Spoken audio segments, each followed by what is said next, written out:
നമസ്കാരം. കഴിഞ്ഞ ദിവസം നമ്മളുടെ ലൈംഗിക വീരൻ, ഗുരുതരമായി ലൈംഗിക ആരോപണങ്ങൾ നേരിടുന്ന രാഹുൽ മാങ്കൂട്ടം തല നിവൃത്തിയാണ് സഭയിലേക്ക് വന്നത്. നമുക്കെല്ലാവർക്കും അറിയാം.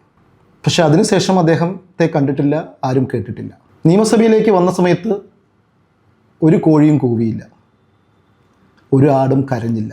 ഗുരുതരമായി ലൈംഗിക ആരോപണങ്ങൾ നേരിടുന്ന രാഹുൽ മാങ്കൂട്ടത്തിൽ നിയമസഭയിൽ എത്തിയത് മുതിർന്ന കോൺഗ്രസ് നേതാക്കളുടെ നിയന്ത്രണങ്ങളെ കാറ്റിൽ പരത്തിയാണ്.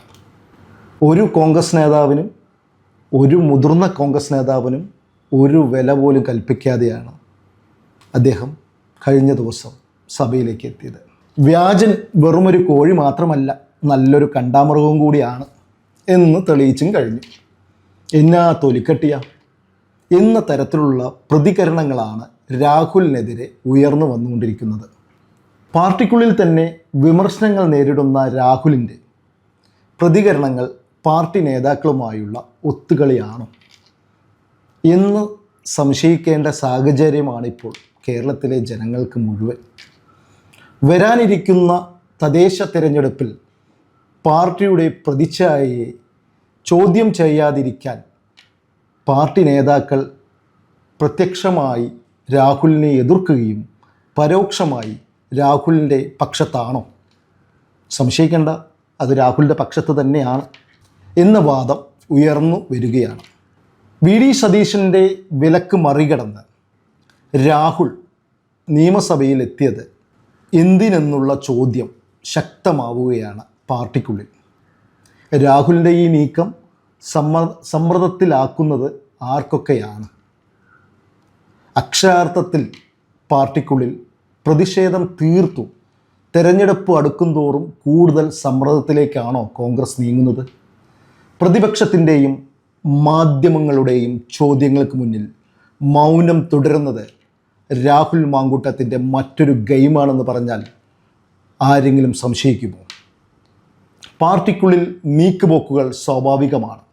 എന്നാൽ ഇപ്പോഴുള്ള രാഷ്ട്രീയ സമ്മർദ്ദം രാഹുലിനെ അനുകൂലമാകുമോ പ്രതികൂലമാകുമോ എന്നത് വരും ദിവസങ്ങളിൽ കണ്ടു തന്നെ നമുക്കറിയാം.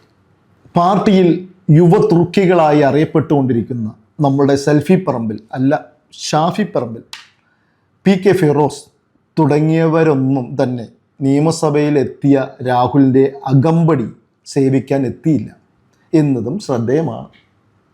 രാഹുലിൻ്റെ കൂടെ ഉണ്ടായിരുന്ന ഈ വലിയ അകമ്പടികളൊന്നും കഴിഞ്ഞ ദിവസമൊന്നും കണ്ടില്ല.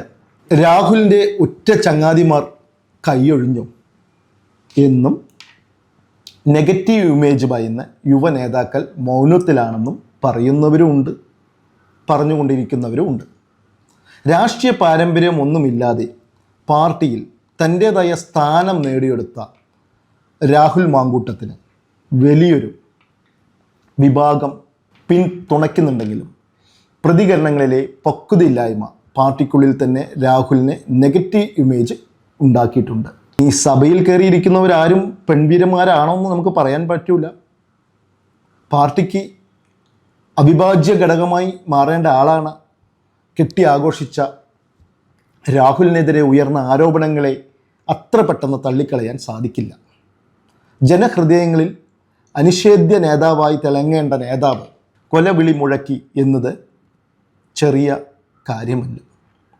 ആരോപണങ്ങൾ ആണെങ്കിലും ജനങ്ങൾക്ക് മുന്നിൽ തൻ്റെ വിശുദ്ധി തെളിയിക്കേണ്ടത് രാഹുലിൻ്റെ മാത്രം ബാധ്യതയാണ്. വീണ്ടും ഒരു തെരഞ്ഞെടുപ്പ് കാലം അഗാധമായതോടെ സമ്മർദ്ദം നേരിടേണ്ടി വരുന്നത് കോൺഗ്രസ്സിന് തന്നെയാണ്. രാഹുലിൻ്റെ സഭയിലേക്കുള്ള കഴിഞ്ഞ ദിവസത്തെ വരവ് ഒന്നും പേടിച്ചിട്ടല്ല. ഞാൻ മാത്രമല്ലല്ലോ കോഴി, വേറെയും കോഴികൾ സഭയിൽ സുഖമായി ഇരിക്കുന്നുണ്ടല്ലോ, അപ്പോൾ എനിക്കും പോകാം, എനിക്കും ഇരിക്കാം. ഒരു കുറുക്കനും എന്നെ നോക്കി നിലവിളിക്കില്ല, കരയില്ല. രാഹുലിൻ്റെ വിശുദ്ധി തെളിയിക്കേണ്ടത് രാഹുലിൻ്റെ മാത്രം ബാധ്യതയാണ്. അപ്പം നമുക്ക് കാത്തിരുന്ന് കാണാം. വീണ്ടും ഒരു തെരഞ്ഞെടുപ്പ് കാലം അഗാധമായതോടെ സമ്മർദ്ദം നേരിടേണ്ടി വരുന്നത് കോൺഗ്രസ്സിന് മാത്രമാണ്. തെരഞ്ഞെടുപ്പ് കാലത്തോടൊപ്പം തന്നെ ഹൈക്കമാൻഡ് തീരുമാനവും കൂടി.